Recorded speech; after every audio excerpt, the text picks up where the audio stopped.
Hello students, आज हम करेंगे question number 7 practice sheet 1.4 similarity chapter से। इसमें आपको ट्राइंगल दिया हुआ है DEF, PQ is parallel to DE, area of triangle PQF is 20 units, इस ट्राइंगल का एरिया 20 यूनिट्स है। PF is equal to 2DP, then find the area of quadrilateral DPQE, मतलब आपको ये वाला एरिया फाइंड आउट करना है, सिर्फ ये पोर्शन। अब हम क्योंकि area of similar triangle theorems कर चुके हैं तो हमने एरिया ऑफ क्वाड्रिलेटरल कहीं नहीं पढ़ा, लेकिन एरिया ऑफ सिमिलर ट्राइंगल किया हुआ है। यहाँ पे हमें इसका जो आंसर मिलेगा वो बड़े ट्राइंगल के एरिया में से छोटा ट्राइंगल का एरिया माइनस करूंगी तो क्वाड्रिलेटरल मिलेगा। ध्यान से देखिए फिगर, बड़ा ट्राइंगल है DEF, इसमें से अगर मैंने PQF को माइनस कर दिया तो ये शेडेड पोर्शन का आंसर मुझे मिल जाएगा। वही उन्होंने एक्टिविटी के फॉर्म में आपको एक्सप्लेन किया है, तो आप इसे समझिए और आंसर क्यों आ रहा है वो देखिए। सबसे पहले कहा है कि let us assume DP is x and PF is 2x। ऐसा क्यों है? क्योंकि उन्होंने रिलेशन दिया है PF और DP का कि PF इज 2DP। अगर मैंने DP को x ले लिया तो PF हो जाएगा 2 into x, that is 2x। इसके बाद DF is DP plus what, DF figure देखिए, DF में दो पार्ट्स है, DP और PF, तो यहाँ पे DF is DP plus PF आएगा, which is equal to what.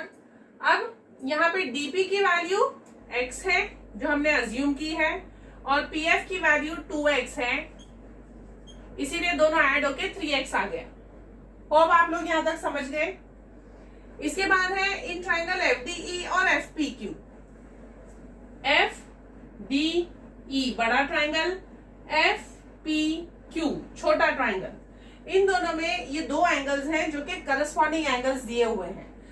I hope that आप लोगों को याद है करस्पॉन्डिंग एंगल्स किसे कहते हैं। लास्ट ईयर आप लोग सब कर चुके हो कि अगर दो लाइंस हैं जो कि पैरेलल हैं, ये लाइन और ये लाइन पैरेलल है और उसको एक ट्रांसवर्सल इंटरसेक्ट कर रही है, तो ये जो एंगल्स बनते हैं पैरेलल लाइन के एक इस साइड और इस पैरेलल लाइन के भी इसी साइड, तो इन्हें हम करस्पॉन्डिंग एंगल्स कहते हैं। अगर इस साइड लिया पैरेलल लाइन के इस तरफ तो इस पैरेलल लाइन के भी इस तरफ, इसे हम करस्पॉन्डिंग एंगल्स कहते हैं। ये आप लोगों को याद होना चाहिए। तो वैसे यहाँ पे आप ध्यान से देखिए DE और PQ क्योंकि पैरेलल दी हुई हैं, तो एंगल FDE ये वाला एंगल पैरेलल लाइन के इस तरफ बन रहा है, इसलिए ये वाले एंगल को भी हम पैरेलल लाइन के इस साइड वाला एंगल लेंगे, दिस, यानी नाम क्या आएगा FPQ। ये करस्पॉन्डिंग एंगल है FPQ। FDE का करस्पॉन्डिंग FPQ। उसी तरह FED ये वाला एंगल क्योंकि इस साइड कौन सा एंगल बन रहा है उसका करस्पॉन्डिंग होगा, यानी FQP।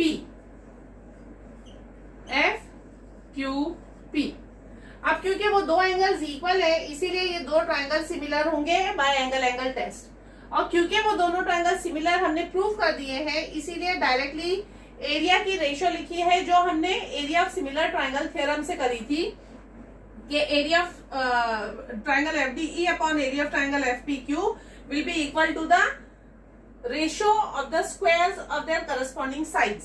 तो स्क्वायर जो हम लेंगे FDE का FD का स्क्वायर और FPQ का FP का स्क्वायर,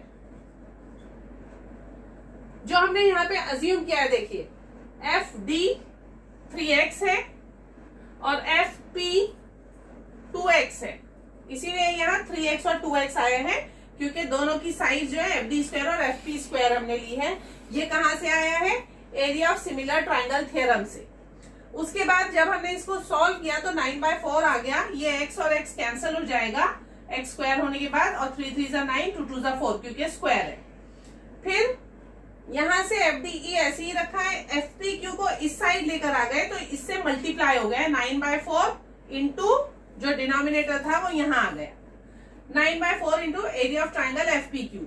अब area of triangle P Q F उन्होंने दिया है 20 यूनिट्स, इसीलिए यहाँ आएगा 20। जब हम इसे कट करेंगे 4 1 जा 4 5 जा तो 5 9 जा 45 आ जाएगा यहाँ पे। 45 units area of triangle F D E मिल गया। अब जैसा मैंने आपको स्टार्टिंग में ही बताया कि ये क्वाड्रिलेटरल जो है बड़े ट्राइंगल के एरिया में से छोटे ट्राइंगल के एरिया को माइनस करके मिलेगा, वही चीज उन्होंने यहाँ पे बताई है कि क्वाड्रिलेटरल का एरिया इज बड़े ट्राइंगल का एरिया माइनस छोटे ट्राइंगल का एरिया। बड़े वाले का नाम है एफ डी ई, छोटे वाले का नाम है एफ पी क्यू। अब हम इसकी वैल्यू डालेंगे। बड़े वाले की वैल्यू आई है मेरे पास 45 और छोटे का उन्होंने दिया हुआ है 20 बुक में, तो 45 minus 20 is 25 square units. Square units क्योंकि एरिया है हम स्क्वायर यूनिट्स लिखेंगे। आई होप आप लोगों को ये क्वेश्चन भी समझ में आ गया होगा। अगर कोई डाउट होगा तो आप मुझे कमेंट करके पूछ सकते हैं। Thank you.